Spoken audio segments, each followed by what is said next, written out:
The year was 2347, and humanity had finally reached the stars. Not as conquerors or explorers, but as the newest and smallest members of something much larger than themselves. The Galactic Coalition had existed for over 10,000 years, bringing together more than 200 different species from across the galaxy. When humans first made contact, the elder races looked at them the way a grown person might look at a child trying to join a conversation among adults. Kang Do-yoon did not care much about politics or galactic history. He was 28 years old and his job was simple. He fixed things. Broken pipes, damaged panels, faulty air systems. He worked aboard a massive space station called Horizon's Edge, floating in the empty darkness between three different star systems. The station served as a meeting place for diplomats, traders, and travelers from across known space. Do-yoon had been on the station for 2 years now. He woke up early each morning in his small room, ate a simple breakfast, and spent his days crawling through maintenance tunnels and service corridors. Most aliens on the station ignored him completely. To them, humans were useful workers, nothing more. They could follow instructions and operate basic machinery, but they had no culture worth studying, no technology worth copying, and no power worth respecting. This did not bother Do-yoon. He had grown up in a small town near Busan, raised by his grandmother after his parents died in an accident. She had taught him that a person's worth was not measured by what others thought of them, but by how they treated others and how well they did their work. So Do-yoon did his work well, and he treated everyone with the same quiet respect, whether they were a powerful ambassador or a cleaning robot. On the morning everything changed, Do-yoon was fixing a broken temperature sensor in Section 47. His communicator buzzed with an alert he had never seen before. Priority 1. All station personnel were ordered to review new protocols immediately. A delegation of extreme importance was arriving within the hour. Do-yoon climbed out of the maintenance shaft and found the nearest information screen. The words glowed bright against the dark metal walls. The Velanthi were coming. Even Do-yoon, who paid little attention to galactic affairs, knew about the Velanthi. They were one of the founding species of the Coalition. Their civilization was already ancient when humans were still learning to make fire. They were tall and graceful, with silver skin that seemed to glow from within and eyes the color of deep purple flowers. But their most famous trait was their minds. The Velanthi were telepaths. They could hear the thoughts of other beings, sense their emotions, and even share memories directly from one mind to another. This made them incredibly powerful in diplomacy and politics. It was impossible to lie to a Velanthi. It was impossible to hide your true intentions. Many species feared them, and many more respected them. Their word was law in most coalition matters, and their disapproval could destroy a species' reputation for generations. The new protocols were clear and strict. All personnel were to avoid the Velanthi delegation at all times. No one was to approach within 10 meters of any Velanthi without explicit permission. No one was to make direct eye contact. No one was to speak unless directly addressed. The consequences for breaking these rules would be severe, not just for the individual, but for all of humanity. Do-yoon read the protocols twice, nodded to himself, and went back to work. He had ducts to clean in Section 52, and the Velanthi were unlikely to visit the station's waste processing areas. The delegation arrived 3 hours later. Do-yoon did not see them arrive, but he felt the change in the station's atmosphere. Everyone moved more carefully. Voices dropped to whispers. The usual chaos of a busy trading station became something quieter, more controlled, as if the entire structure was holding its breath. That evening, Do-yoon ate his dinner in the maintenance break room instead of the main cafeteria. Some of his co-workers, humans and a few friendly aliens, discussed what they had heard about the Velanthi. "They say the princess is with them," said Bak Jina, a Korean woman who worked in electrical systems, third daughter of the High Sovereign himself. "Why would a princess come to a place like this?" asked Do-yoon. "Coalition business," Gina said. "Something about new trade agreements. The Velanthi want to inspect the station before they sign anything." An old mechanic from the Tari species, a small furry creature with 6 arms, shook his head. "Bad luck having royalty on board. Everything must be perfect. One mistake, one wrong word, and we all pay for it." Do-yoon finished his meal in silence. He was not worried. His work did not bring him near important people. He would do his job, stay out of the way, and wait for the delegation to leave. It was a simple plan. The next morning, he learned that the universe did not care much for simple plans. Doyun was walking through Corridor 17 on his way to fix a broken water recycler when he saw her for the first time. She was standing by a large window looking out at the stars. Her silver skin caught the light from distant suns, making her seem almost unreal, like a statue come to life.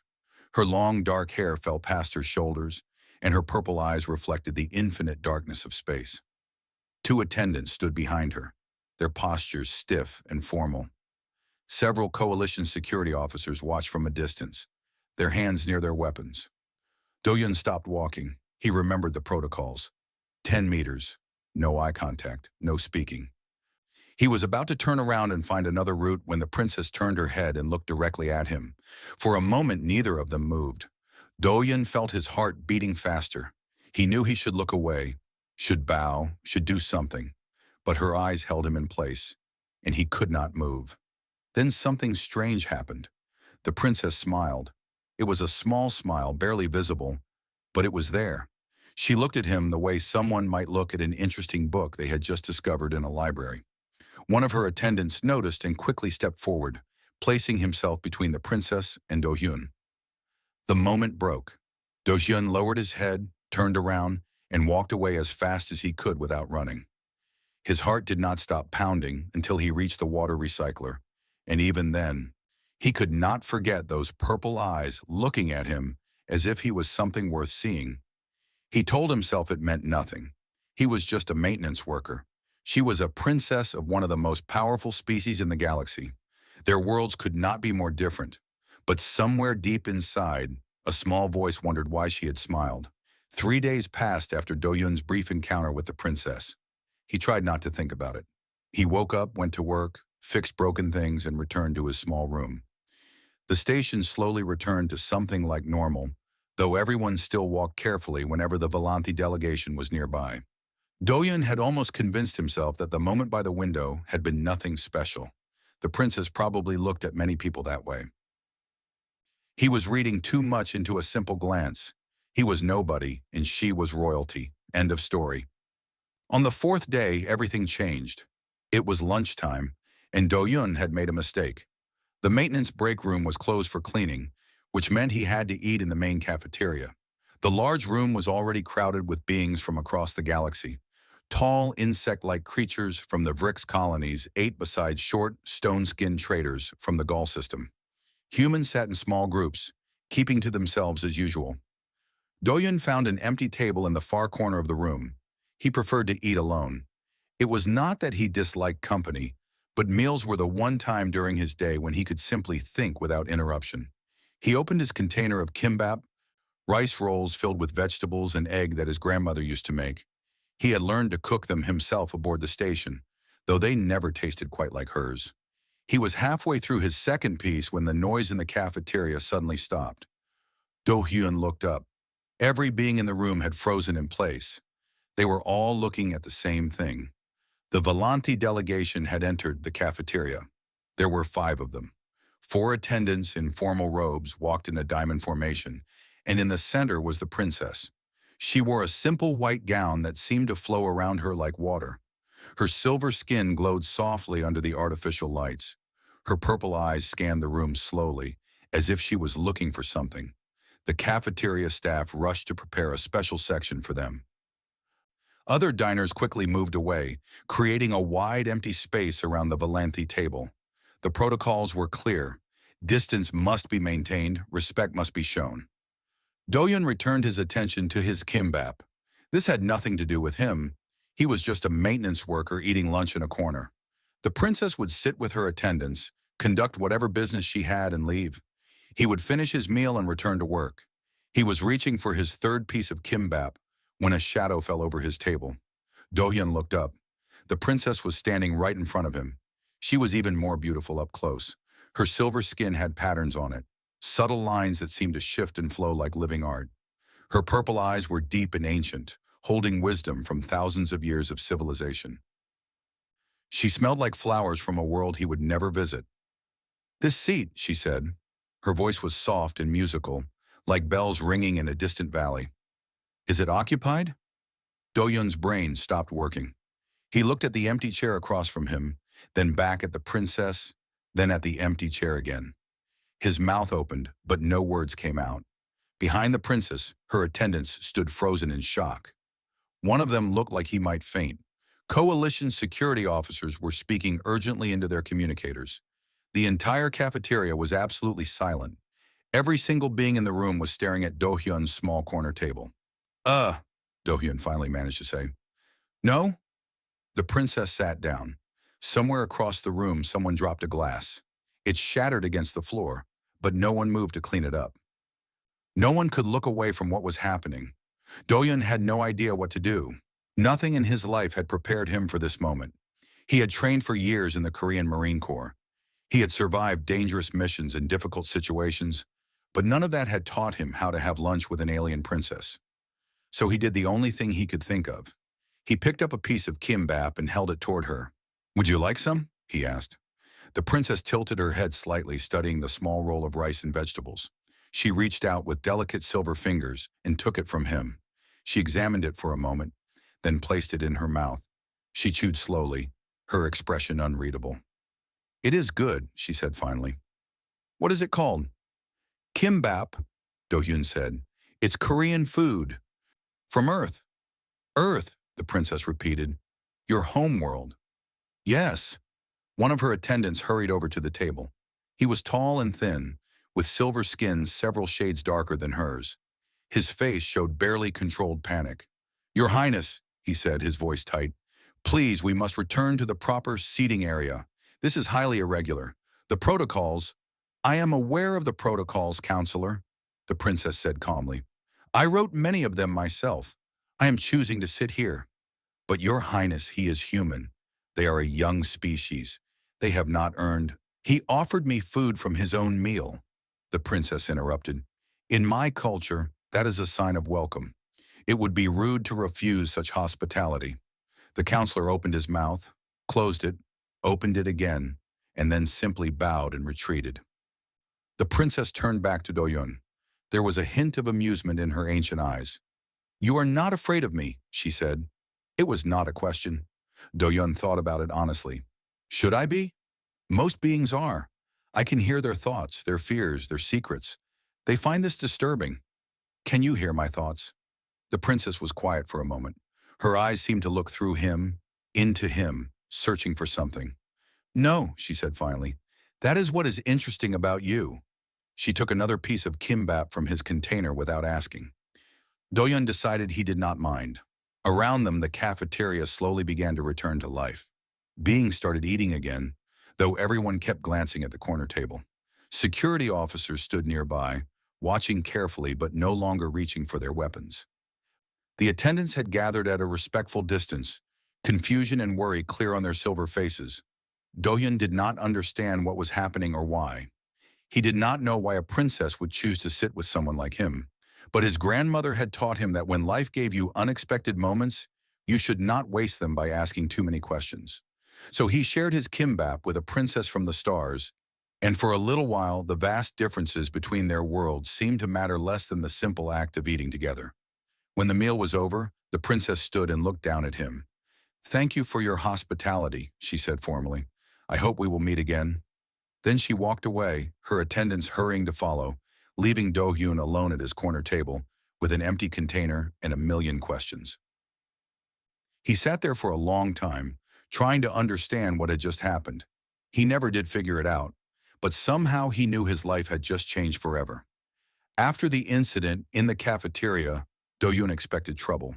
He thought security officers would question him. He thought human representatives would lecture him about proper behavior.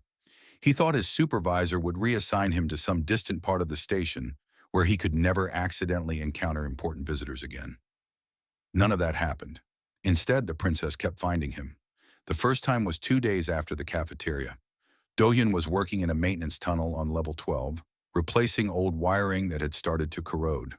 The tunnel was narrow and dark, barely wide enough for one person to crawl through. It was not a place anyone would visit by choice. He was pulling out a damaged cable when he heard footsteps in the corridor outside. Then a familiar voice spoke. "You work in strange places." Do-Yun turned around so quickly that he hit his head on the low ceiling. When his vision cleared, he saw the princess crouching at the tunnel entrance, looking at him with curious purple eyes. "Your Highness," he said, rubbing the sore spot on his head. "What are you doing here?" "Looking for you," she said simply. Behind her, two attendants stood in the corridor.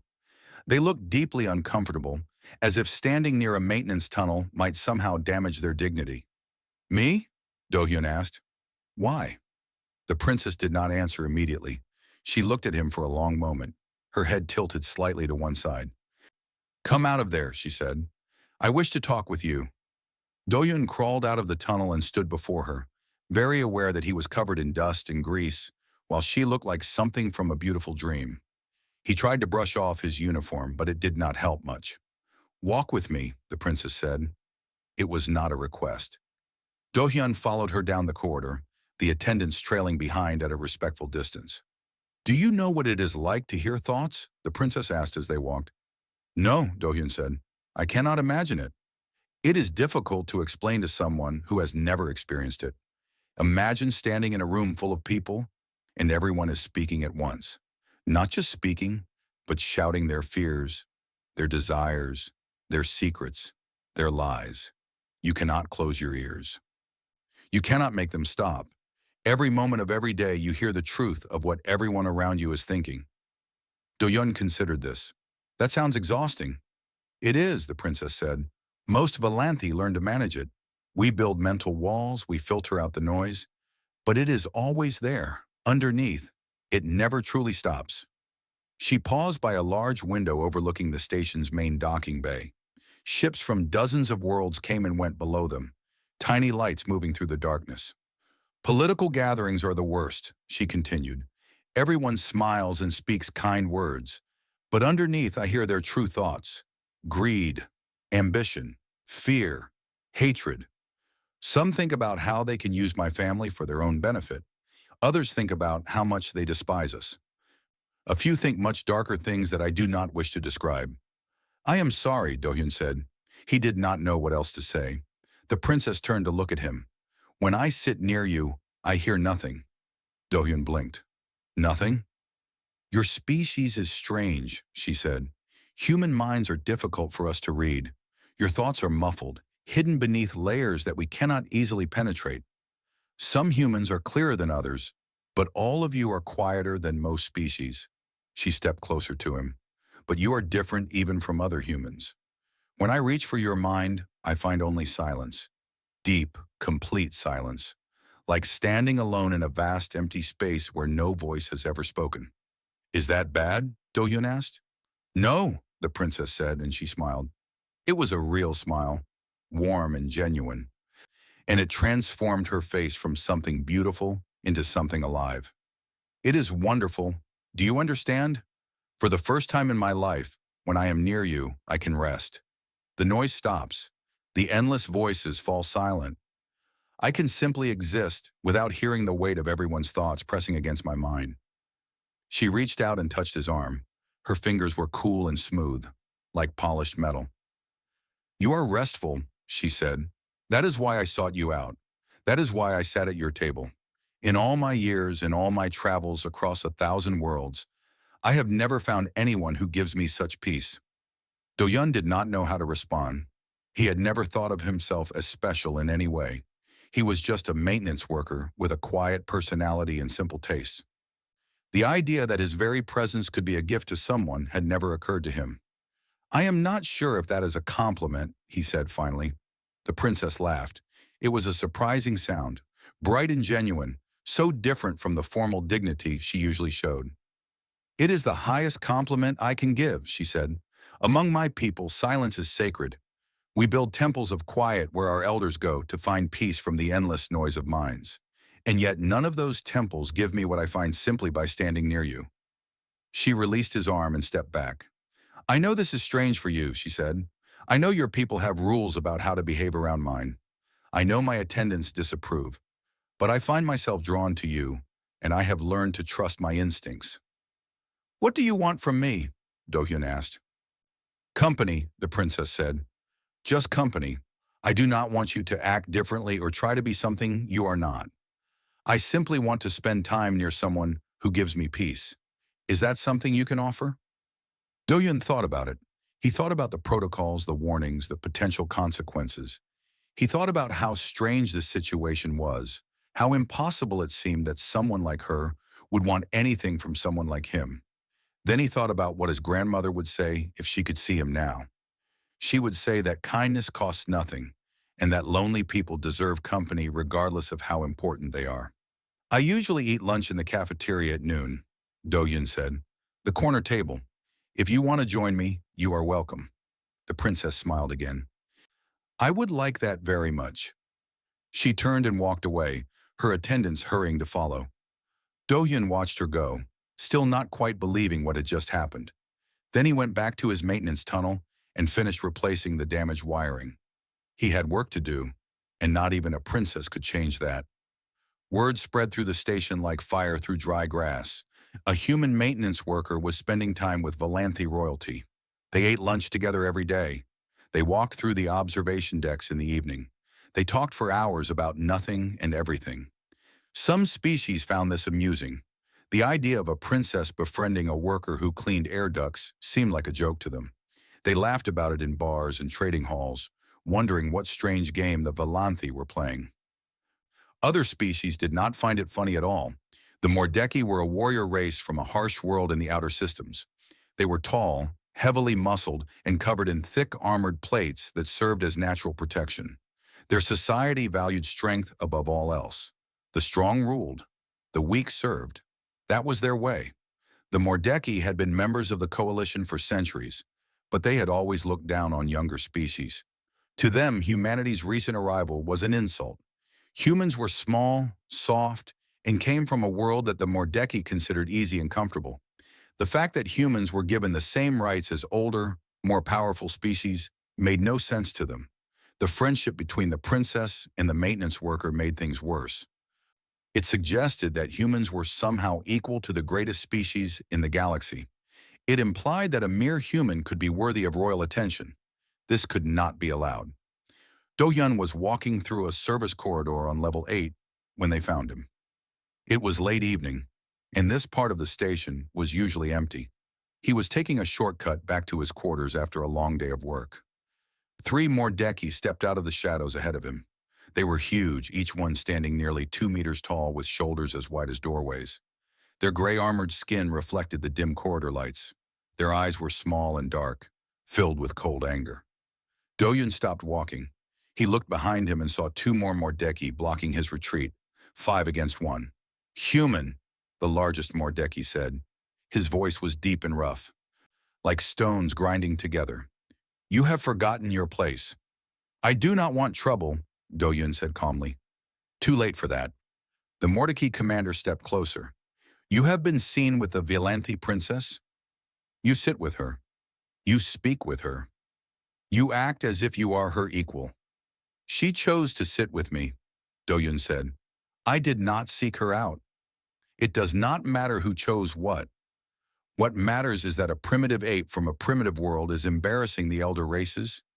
The other species whisper about it. They laugh at us. They say that if a human can dine with royalty, then maybe the old rules mean nothing anymore. The Mordeki pulled a plasma blade from his belt. The weapon hummed to life, glowing bright orange in the dim corridor.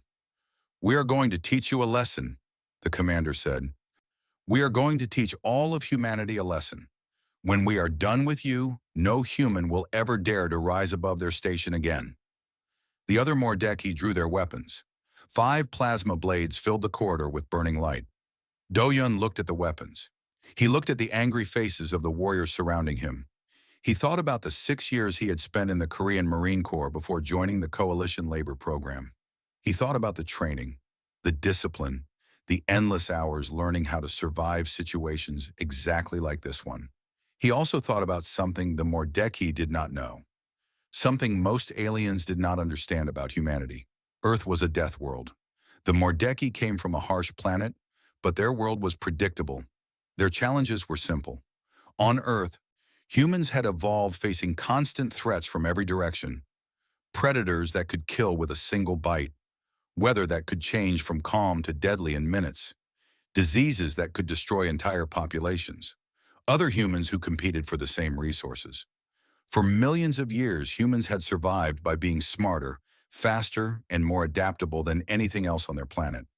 Their bodies might seem soft compared to Mordeki armor, but they were designed for endurance, flexibility, and explosive action when needed. Their minds might seem quiet to telepaths, but they were constantly calculating, constantly planning, constantly looking for ways to survive.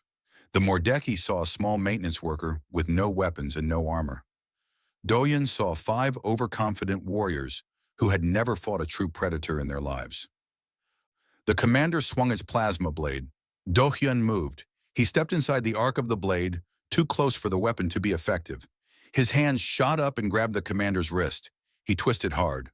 Mordeki were strong, but their joints worked the same as most species. The commander's arm bent the wrong way, and his blade fell from nerveless fingers. Do-hyun caught the blade before it hit the ground. In the same motion, he spun and drove his elbow into the commander's throat. The armored plates there were thinner, designed to allow the neck to move. The Mordeki gasped and stumbled backward. The other 4 attacked at once. They were too slow. Doyun ducked under the first swing and kicked the attacker's knee from the side. The joint buckled. He rolled forward, came up behind another Mordeki, and slammed the captured blade into the back of the warrior's leg where the armor did not reach. The warrior fell. 2 more. They hesitated now, confused. Their simple plan was falling apart. Do-hyun did not give them time to think. He threw the plasma blade at one warrior's face. The Mordeki flinched and raised his arms to block. Do-hyun was already moving, closing the distance, driving his fist into the warrior's exposed stomach, where 2 armor plates met. The Mordeki doubled over. The last warrior turned to run. Do-hyun grabbed him by the back of his neck and slammed him face first into the wall. The impact echoed through the corridor. The Mordeki slid to the ground and did not get up. 11 seconds. It had taken 11 seconds. Doyun stood in the middle of the corridor, surrounded by fallen warriors. He was not even breathing hard. His heart rate was slightly elevated, but already returning to normal. Footsteps approached from the far end of the corridor. Do-hyun looked up and saw the princess running toward him, her silver face showing an expression he had never seen before. Fear, concern, relief. Behind her, station security officers were shouting orders and calling for medical teams. The princess stopped in front of him, her eyes moving from his face to the unconscious Mordeki on the ground and back to his face again. "You said your job was fixing air ducts," she said. Doyun looked at the fallen warriors, then back at her. "It is," he replied. "I also fix other problems." The princess stared at him for a long moment. Then, to his surprise, she began to laugh. It was the most beautiful sound he had ever heard. The attack could not be ignored. 5 Mordeki warriors had assaulted a station worker without provocation. This was a serious matter, one that required official judgment. But the Mordeki did not see it that way. Within hours, their ambassador was demanding justice. He claimed that Do-hyun had attacked the warriors without reason.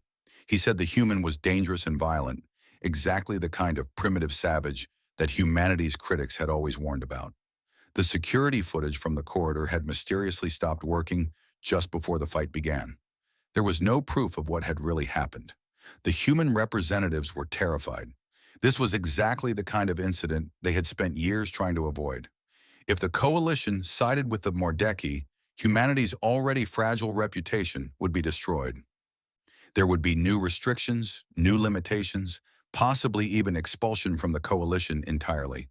A tribunal was called. It would take place in the station's main council chamber, a vast room designed to hold representatives from hundreds of species. The walls were lined with seats rising in tiers toward the distant ceiling. In the center was a circular platform where the accused and the accusers would stand. Do-hyun was brought to the chamber by security officers. He wore his maintenance uniform because no one had thought to give him anything else. He stood on the platform and looked up at the thousands of faces staring down at him. Some looked curious, some looked hostile. Most looked like they had already made up their minds. The Mordeki commander, his arm now in a healing cast, stood on the other side of the platform. His ambassador stood beside him, a tall Mordeki in formal robes who radiated cold satisfaction. This human attacked 5 members of our delegation without warning, the ambassador announced. His voice echoed through the chamber. He used excessive force against warriors who were simply walking through the corridor. This is typical human violence. This is why they should never have been admitted to the coalition. The presiding judge, an ancient being from a species Do-hyun did not recognize, looked down at him. What do you say to these charges, human? Do-hyun opened his mouth to respond, but before he could speak, a new voice rang through the chamber. I will speak on behalf of the accused. Every head in the room turned toward the entrance. Princess Yira walked down the center aisle, her silver gown flowing behind her like liquid moonlight. Her 4 attendants followed, but they seemed small and unimportant compared to her presence. The Mordecai ambassador's face twisted with anger. This is not appropriate. The princess has a personal connection to the accused. Her testimony would be biased. I am a Valanthi royal, the princess said calmly. My word carries the weight of 10,000 years of truth. Are you suggesting that I would lie? The ambassador's mouth opened and closed. Everyone knew that Valanthi could not lie. Their telepathic nature made deception impossible for them.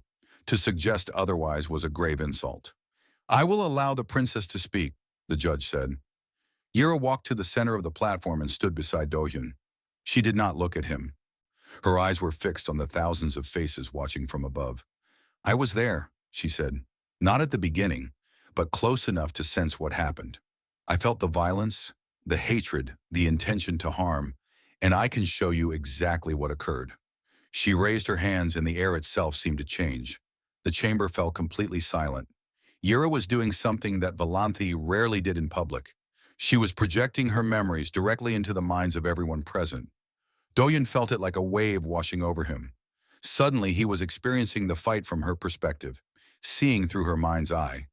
But it was not just her view. She was somehow reconstructing the entire event, pulling fragments of memory from the minds of everyone who had been nearby. The council saw the 5 Mordecais surround Do-hyun in the corridor. They heard the threats. They saw the plasma blades drawn first by the attackers, not by the human. They watched as Do-hyun tried to avoid the fight, only defending himself when there was no other choice. They saw the speed and precision of his movements, the way he disabled each opponent without killing anyone, the way he showed mercy to warriors who had shown him none. When the projection ended, the chamber was silent for a long moment. Then the princess spoke again. This human was attacked by 5 armed warriors. He defended himself using minimal force. He could have killed them all, but he chose not to. He could have caused permanent injury, but he chose not to. He showed more restraint in those 11 seconds than the Mordecai have shown in this entire proceeding. She turned to face the Mordecai ambassador directly. Your warriors attacked an innocent worker because they did not like seeing him spend time with me. They sought to teach humanity a lesson about knowing their place. Instead, they revealed something far more important. Her voice rose, filling the chamber. They revealed that humanity is not weak.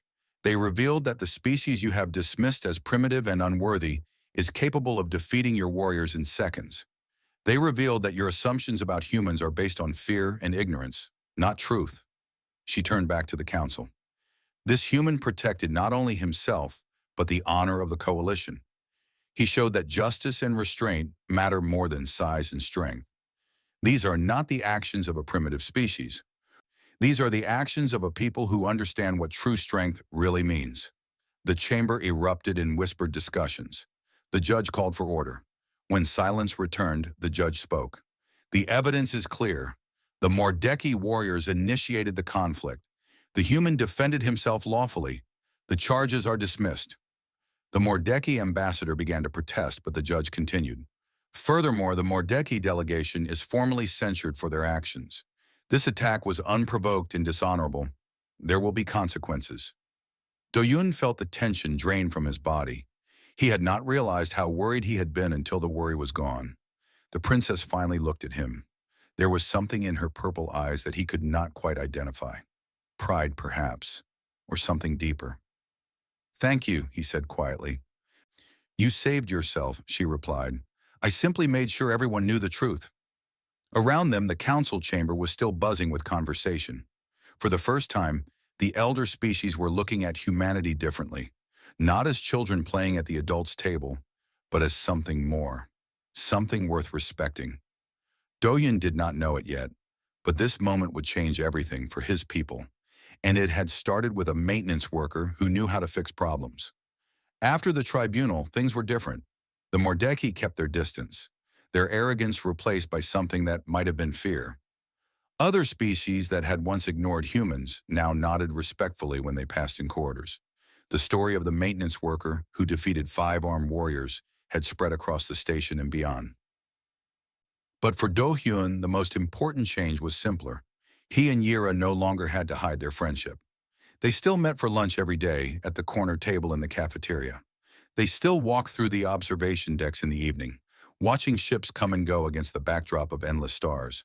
But now they did so openly, without whispered criticism or worried attendants hovering nearby. Doyun learned many things about her during those weeks. He learned that she loved to read, especially ancient texts from civilizations that had risen and fallen before her species even existed. He learned that she disliked formal ceremonies and political gatherings, though she was very good at hiding her boredom. He learned that she had a quiet sense of humor, often making small jokes that took him a moment to understand. She learned things about him, too. She learned about his grandmother, the woman who had raised him and taught him everything important. She learned about his years in the military, though he spoke of it rarely and never in detail. She learned that he loved simple pleasures, good food, quiet evenings, work done well. They came from worlds that could not be more different. Their lives had followed paths that should never have crossed, and yet somehow they understood each other in ways that surprised them both. It was too good to last. One evening, Yira did not come to dinner. Doyun waited at their usual table for an hour before giving up. He told himself she was probably busy with delegation matters. There were always meetings, negotiations, and formal events that demanded her attention. The next morning, he found her waiting outside his quarters. Her face was calm, but something in her eyes was different. There was a heaviness there that he had never seen before. "Walk with me," she said. They walked in silence through empty corridors until they reached a small observation room that Doyun had never visited. The windows here looked out at a different part of space, darker and emptier than the main views. "My father has summoned me home," Yira said finally. Dohyun felt something cold settle in his chest. "When?"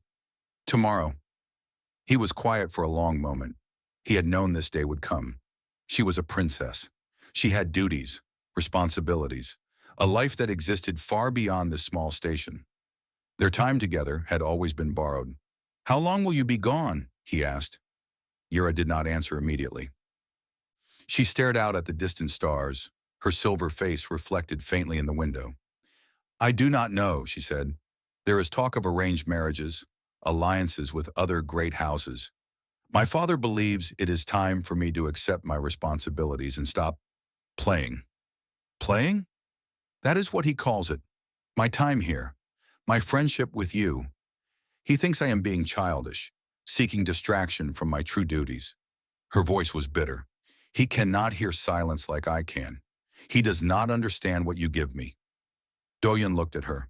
In the weeks they had spent together, he had seen many sides of her. The princess, formal and distant. The friend, warm and curious. The defender, fierce and proud. But now he saw something new. He saw someone who was tired and trapped, caught between what she wanted and what the universe expected of her. "Do you want to go?" he asked. "No. Do you have to go? My father is the High Sovereign. His word is law among our people. If I refuse, I would be breaking 10,000 years of tradition. I would be shaming my family. I would be giving up everything I have ever known." Doyun nodded slowly. He understood duty. He understood sacrifice. He had spent years of his life following orders, putting the needs of others before his own wants. But he had also learned something else during those years. He had learned that sometimes the rules were wrong. Sometimes duty led people to places they should not go. Sometimes the bravest thing a person could do was say no. "Where I come from," he said, "we have a saying. The person who moves a mountain begins by carrying away small stones." Yira turned to look at him. "What does this mean?" "It means that big changes do not happen all at once. They happen one small step at a time. If you want something different, you do not have to change everything today. You just have to take one small step in the right direction, and then another and another. Eventually, you look back and realize the mountain is gone. She was silent, considering his words. It also means something else, Do-hyun continued. It means that if you do not want to go, do not go. If you want to come back, come back. The universe is big, but it is not bigger than what we choose to be. No tradition, no duty, no expectation is more powerful than a person who decides to be free. You make it sound simple. It is not simple. It is the hardest thing in the world. But it is possible. I believe that. I have to believe that. Yira stared at him for a long moment. Her purple eyes seemed to see through him, into places he usually kept hidden from everyone, even himself. "Why do you care what I choose?" she asked softly. Do-hyun thought about the question. He thought about their lunches together, their walks through the station, the hours of quiet conversation. He thought about how empty his days would feel without her in them. "Because you are my friend," he said, "and because I have never met anyone like you, and because—" He stopped, unsure how to finish the sentence. "Because," she prompted, "because this table in the cafeteria will feel very empty without you sitting across from me." Yira smiled. It was not the polite smile she showed the world. It was something real, something just for him. "I have to go," she said, "for now, but I do not think this is goodbye." She reached out and took his hand. Her silver fingers were cool against his skin. "Wait for me," she said. "I do not know how long it will take, but I will find my way back, I promise." Do-hyun squeezed her hand gently. "The corner table will be there whenever you are ready." She held his gaze for another moment, then let go and walked away. Do-hyun watched her disappear around a corner, and then he was alone with the stars. He stood there for a long time, looking out at the infinite darkness, and he hoped. The station continued its endless orbit between the stars. Ships came and went, delegations arrived and departed. The vast machinery of galactic civilization ground forward, indifferent to the small dramas playing out within its gears. Do-hyun's life had changed in ways he had not expected. After the tribunal, his supervisor had promoted him to chief of engineering for the entire station. It was a big job, one that came with more responsibility and more respect. Other species no longer looked through him as if he were invisible. They nodded when they passed.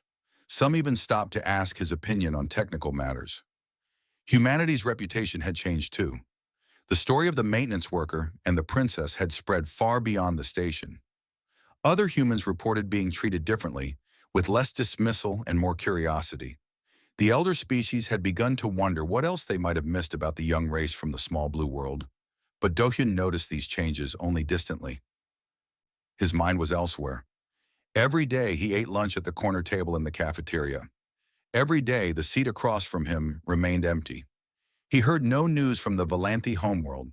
He did not know if Yura was safe, if she was happy, if she even remembered the promises made in a small observation room. Some of his colleagues suggested he should move on. There were other people in the galaxy, they said, other connections to make. Waiting for someone who might never return was foolish. Do-hyun did not argue with them. He simply continued to save the seat. On the anniversary of the day she left, he sat at his usual table with his usual kimbap. The cafeteria was busy with the lunch rush. Hundreds of beings from dozens of species eating and talking around him. He had stopped really seeing them long ago. His eyes always drifted to the entrance, searching for a flash of silver skin that never appeared. Today was no different. He looked up, saw nothing unusual, and returned his attention to his meal. Then the room fell silent. Do-hyun looked up again. She was standing in the entrance of the cafeteria. Yura looked different. She no longer wore the formal gowns of Valanthi royalty. Instead, she wore simple traveling clothes, practical and plain. Her silver hair was cut shorter than before, falling just past her shoulders. She carried a small bag over one shoulder, the kind of bag that suggested she was not planning to leave again soon. But her eyes were the same, deep purple, ancient and wise, now fixed on him with an intensity that made his heart stop. There were no attendants behind her, no counselors or guards or servants. She was completely alone. The beings in the cafeteria stared in shocked silence as she walked between the tables. Some recognized her, some whispered to their companions, but no one moved, no one spoke. She walked directly to Do-hyun's corner table and stopped. "This seat," she said. Is it occupied? Do-hyun looked at her. He looked at the empty chair that had been waiting for her for an entire year. He felt something tight in his chest begin to loosen, something he had been holding so long that he had forgotten it was there. It has been waiting for you, he said. She sat down. For a long moment, neither of them spoke. They simply looked at each other, relearning faces that had lived only in memory for too long. You came back, Do-hyun said finally. I promised I would. What happened? Your father, the arranged marriages, your duties. Yira smiled. It was the real smile, the one she saved only for him. I thought about what you said, about moving mountains one small stone at a time, about choosing what we want to be instead of what others expect us to be. She reached across the table and took his hand. For 10,000 years, my family has followed the same traditions, the same expectations, the same paths. And for 10,000 years, we have told ourselves that this was the only way, that our duties were more important than our desires, that our roles were more valuable than our freedom. Her grip tightened. But you showed me something different. You showed me that a person can choose their own path, even when the universe expects something else. You showed me that a maintenance worker can defeat warriors, befriend royalty, and change the way an entire galaxy sees his species. You showed me that strength is not about power or tradition. It is about having the courage to be who you truly are. She lifted her chin, and there was pride in her eyes. I went home. I listened to my father's plans for my future. And then I told him no. I renounced my title, my position, my place in the succession. I gave up everything that was expected of me. Everything, Do-hyun asked. Everything that did not matter. She smiled again. And I kept everything that did. Around them, the cafeteria was slowly coming back to life. Beings were eating again, talking again, though everyone still stole glances at the corner table. The former princess and the maintenance worker, together again, as if no time had passed at all. What will you do now? Do-hyun asked. Yira looked around the cafeteria, at the station that had changed both of their lives. I thought I might stay here for a while, she said. I hear the engineering department is well managed. Perhaps they could use someone with 10,000 years of technical knowledge. Do-hyun laughed. He could not remember the last time he had laughed. I might know someone who could help with that, he said. She squeezed his hand again, and her purple eyes were warm. I also hear the kimbap here is excellent. Would you share some with me? Do-hyun picked up a piece and held it out to her. She took it and ate it slowly, savoring the taste of food she had missed for a year. Somewhere across the cafeteria, a glass shattered. Do-hyun and Yira both looked toward the sound. A young human server was standing frozen, staring at them with tears streaming down her face. She had been watching the reunion, and the emotion had overwhelmed her. Sorry, the server said, quickly bending to clean up the broken glass. Sorry, I heard the stories about you two, and seeing you together again, it is just... She could not finish the sentence. She did not need to. Yira looked at Do-hyun. Do-hyun looked at Yira. Humans, Yira said softly. You feel things so deeply. It is one of the things I love about your species. Only my species? Do-hyun asked. She smiled, and this time there was something more in it. Something that promised many conversations yet to come. We have time, she said, all the time in the universe. Let us start with lunch and see where it leads. Do-hyun nodded. He held up another piece of kimbap. Welcome home, he said. And as Yira took the food from his hand, the corner table finally felt complete again.